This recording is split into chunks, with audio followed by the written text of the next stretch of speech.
होगा femur.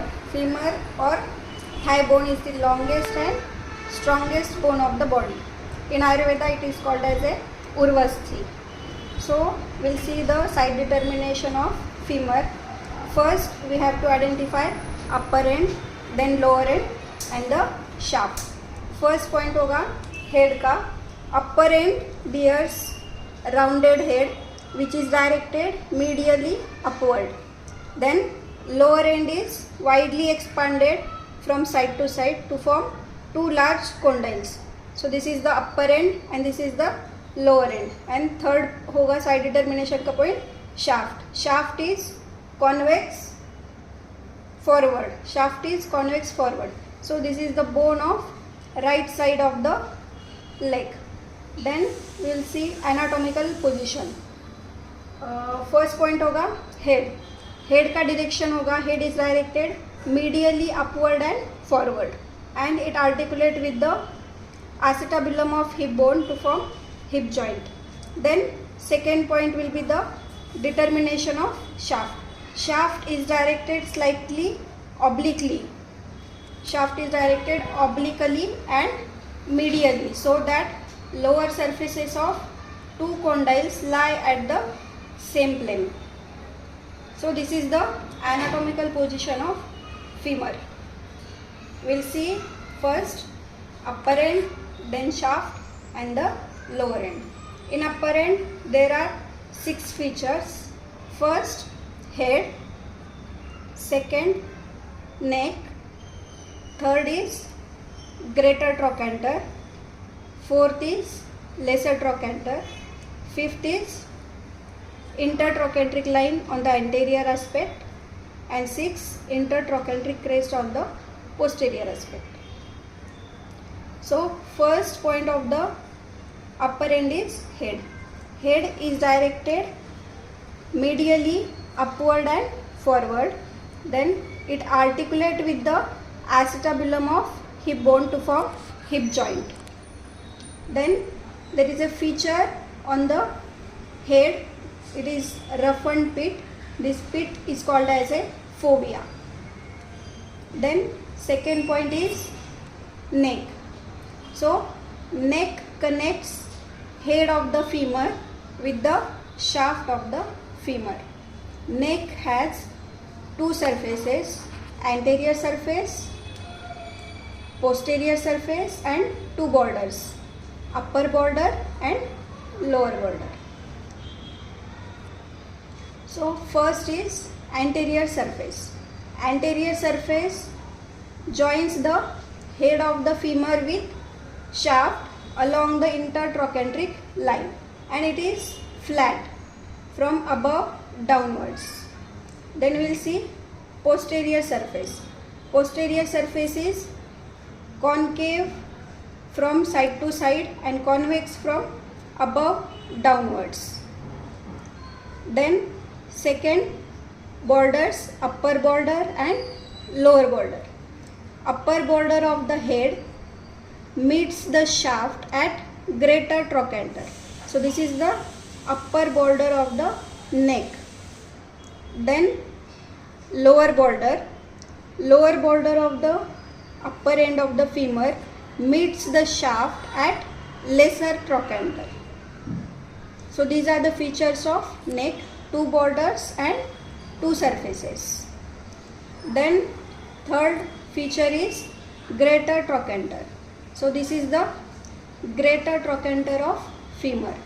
This is quadrangular area located laterally of the shaft and it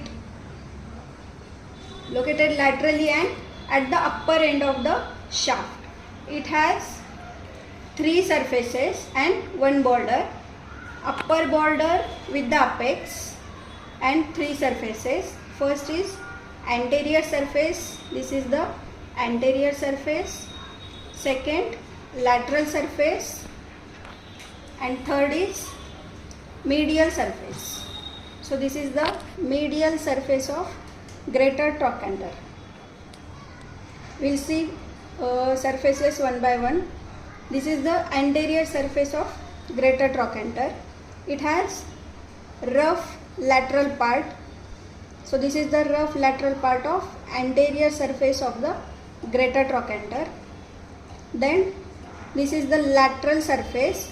Lateral surface has a significant oblique ridge which is directed downward and forward. So this is the oblique line directed downward and forward.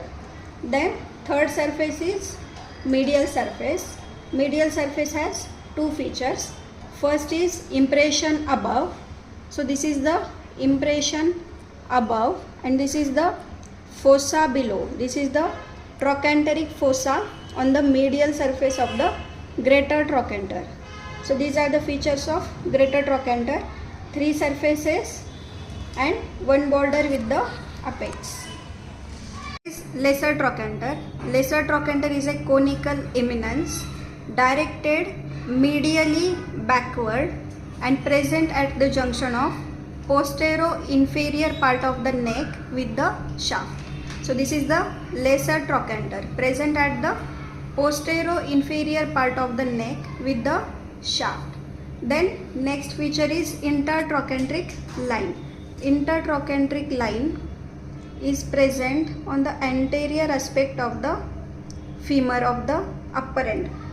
Then it marks junction of greater trochanter. It marks the junction of anterior surface of the neck with the shaft of the femur. Then we will see its extension. It starts from the greater trochanter as a tubercle. So here is a starting point of the intertrochanteric line. It starts at the greater trochanter as a tubercle, then directed downward and continues along with the spiral line of the shaft. So this is the intertrochanteric line. So it continues with the spiral line of the shaft in front of the lesser trochanter. Then we will see intertrochanteric crest. Intertrochanteric crest is present on the posterior aspect of the femur. It marks the junction of posterior surface of the neck. This is the posterior surface of the neck with the shaft of the femur. Then we will see its extension. It starts from the posterior-superior angle of the greater trochanter. So this is the posterior-superior angle. Starts from the posterior-superior angle of the greater trochanter and directed downward up to the lesser trochanter. So this is the intertrochanteric crest. Just above the crest there is a round elevation called as a quadrate tubercle. So this is the round elevation called as a quadrate tubercle. So these are the features of upper end of the femur. First is head, then second neck, third is greater trochanter, fourth is lesser trochanter, fifth on the anterior aspect intertrochanteric line and on the posterior aspect intertrochanteric crest. Then we will see shaft of the femur. So this is the shaft of the femur. We will see features of the shaft of the femur in three parts. First part will be middle 1/3 of the shaft, second will be upper 1/3 of the shaft and third will be the lower 1/3 of the shaft. So first part is middle 1/3 of the shaft. Middle 1/3 of the shaft has three borders and three surfaces. Borders are, this is the medial border, this is lateral border and third border is posterior border. So this is posterior border and it has three surfaces. First surface is anterior surface. So this is the anterior surface of middle 1/3 of the shaft. Second is medial surface which lies between medial border and posterior border, and third surface will be lateral surface. This is the lateral surface. It lies between posterior border and lateral border of the shaft. So these are the three borders and three surfaces. First we'll see borders.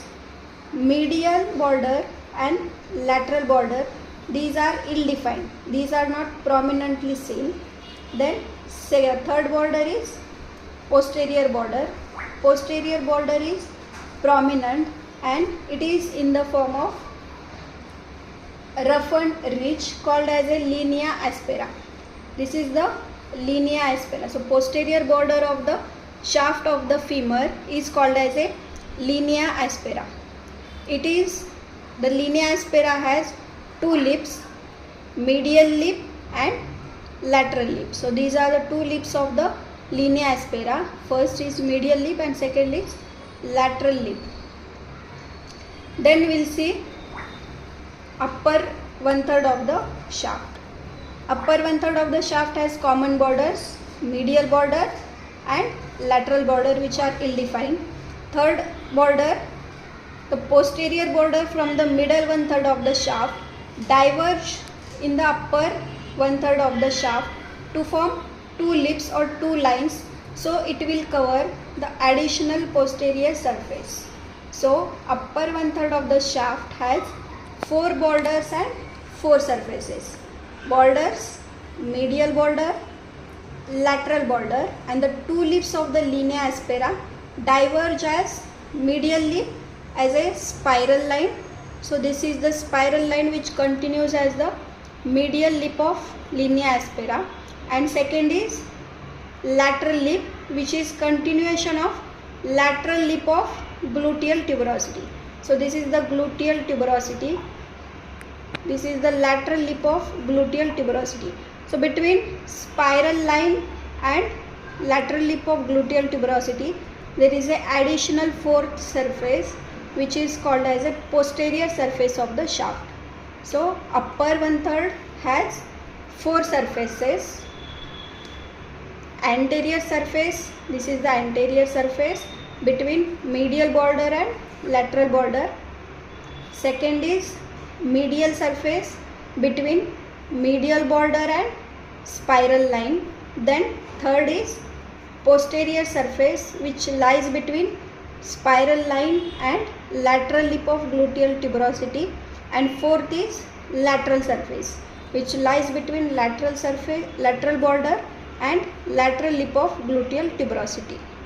So this is the upper 1/3 of the shaft. Then we will come to the lower 1/3 of the shaft. As in similar manner, the posterior border diverges in the upper 1/3, it diverges in the lower 1/3 to form lateral and medial supracondylar line or ridges. So the lower 1/3 has four borders and four surfaces, which are medial border and lateral border, which are ill-defined, medial border and lateral border, and the two additional borders are medial supracondylar line, this is the medial supracondylar line, and second is lateral supracondylar line.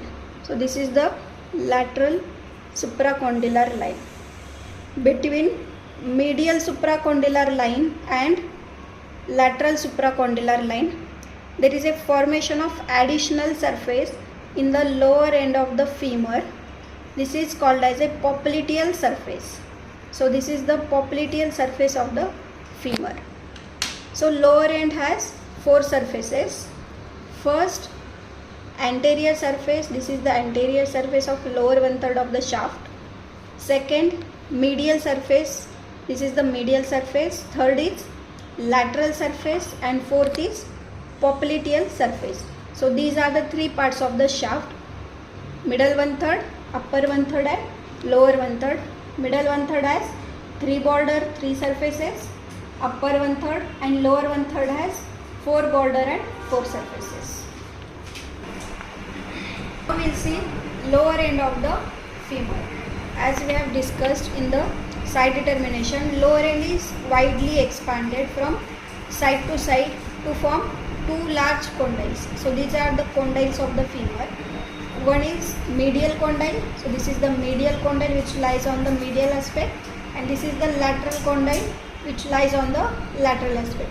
So lower end is widely expanded from side to side to form two large condyle, one medial and one lateral. Then anteriorly these two condyles, so this is the anterior part, anteriorly these two condyles are united and in line with the shaft. So these two condyles anteriorly are in line with the shaft, and posteriorly these two condyles are separated by a deep gap. This is the deep gap, which is called as a intercondylar notch or intercondylar fossa. And then these two condyles on the posterior aspect project much backward, which are projected much backward from the popliteal surface. This is the popliteal surface, and these two condyles are projected much beyond the popliteal surface. Then we will see the features of lower end. First is articular surface. Articular surfaces are two. First is patellar surface and second is tibial surface. So two condyles, these two condyles are partially covered by the articular surface. So this is the articular surface, which is divided into patellar surface and tibial surface. First we will see patellar surface. So patellar surface present on the anterior aspect of two condyles, and it covers more of the lateral condyle than on the medial. So this is the patellar surface. Then second is tibial surface. Tibial surface lies on the inferior and posterior aspect of the lower end of the femur. Then we will see two condyles, medial condyle and lateral condyle. First is lateral condyle. Lateral condyle is flat laterally. Lateral condyle is flat laterally and it is more in line with the shaft. So lateral condyle is more in line with the shaft. So it helps to transmit the body weight to the tibia. So here will be the tibia bone. So lateral condyle helps to transmit the body weight to the tibia. Then lateral condyle has three features. First, prominence called as a mid-lateral epicondyle. So this is the lateral epicondyle. Second, popliteal groove. So this is the popliteal groove which lies just below the lateral epicondyle. And third is muscular impression. Muscular impression present on the posterior-superior part of the medial epicondyle. So these are the three features of lateral condyle. Then we will see medial condyle. Medial condyle has two features. First, prominence called as a medial epicondyle. So this is the medial epicondyle. And second is tubercle posterior-superior to the medial epicondyle. This is called as a adductor tubercle. Adductor tubercle has a ossification importance. So epiphyseal line for the lower end of the femur passes through this. So these are the features of lower end of the femur.